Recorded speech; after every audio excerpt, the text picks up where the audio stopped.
And welcome back to Bay Sunday. Our next guests are with the San Francisco Arts Education Project, where children are able to embrace their curiosity through art. And the program brings artists to schools to teach art when such classes, we're always hearing about this, facing budget cuts. So please welcome this morning Artistic Director Emily Keeler and a former student, Kriya Merchant. So we got two guests. Thank you so much for joining us. Thank you so much for having us. So we were talking about this program. It's been around a while. Yes, we are almost 50 years old, started by Ruth Osawa, renowned sculptor, in 1965.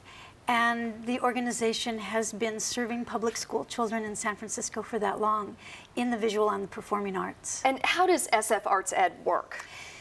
In a variety of ways. We really have 5 programs that we offer. The bulk of what we do, and maybe the most important thing, is that we put artists in the public schools. It's just as you say, there have been budget cuts since 1978, taking away arts classes. And so what we do is we put wonderful mid-career artists into the public schools.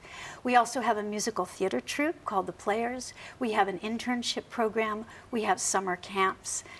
And after-school programs. A little bit of everything. I saw you had a display out in San Francisco, the 75th anniversary of the Golden Gate Bridge. Yes, we did. Part of our visual art program in our public schools. 75 galleries celebrating the 75 years. Wow. Yeah. And Kriya, you're a former student. You said you were with this program back when you were in elementary school, yeah, at Alvarado. So it obviously still impacts you today. Absolutely, absolutely. Yeah, I met Emily and it was the Arts Education Foundation at the time, and they came in and started teaching dance and visual arts, and it was, you know, to be in public school and to be able to have art program to go to after school, during school, and then putting on these huge performances at the end of the year was an amazing opportunity that, yeah, still stays with me today. And I know we've got some video of this. I guess you performed Oklahoma this summer. This summer, yes. And what was so significant about that is that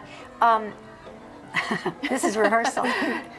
What was significant about it is that it was both our summer campers, but also some of our alumni of our program that came back and did the lead roles. And so having them with the young students is really an exciting thing, both for the older kids that come back and mentor the younger kids, but also for the younger kids to see what happens to people when they grow up and pursue.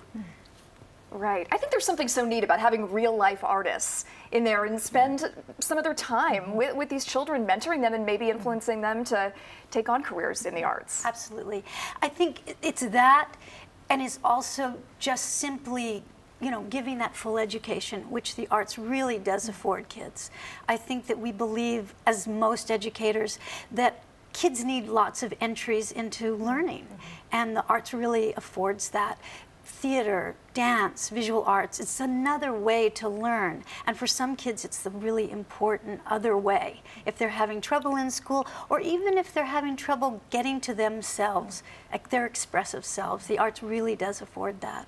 Kriya, do you think that taking these classes, do you think they helped you in other subjects like math and science and Absolutely, English? And I think, as Emily was just saying, in terms of another way in, I think that all children and all young people have different ways of learning, and I think that it builds in a level of confidence to be able to feel like, yeah, I can do this. I have a sense of myself. I have a sense of like what it actually, my focus was really dance, so really what does it actually mean to be in my body, and how can I take that out into the world and not be sort of swayed if something happens to me, so. And still to this day, you express yourself that same way. Absolutely, absolutely. And I think in the work that I do now, I do more mental health work.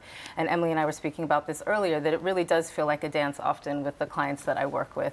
And me being able to be grounded and strong in my own self allows space for other people. And I think that that absolutely came from my early work with dance. So I know this program has just been growing by leaps and bounds over the course of the last 50 years. What are the goals for the future? We want to keep growing. I mean, San Francisco Public Schools needs arts programs, needs our artists, and so we intend to keep growing. Growing our programs in the schools, growing our summer program, our internship programs. We're interested in serving more people. And with these budget cuts, I guess now is more important than ever before. Precisely right. And you know, we employ 75 artist teachers every year, which makes us one of the largest employers of artists in the city. Which is pretty impressive. Very important to the city. Thank you both so much for joining us this morning. Well, to get more information, to learn about the San Francisco Arts Education Project and all of their programs, please visit sfartsed.org. We'll be right back.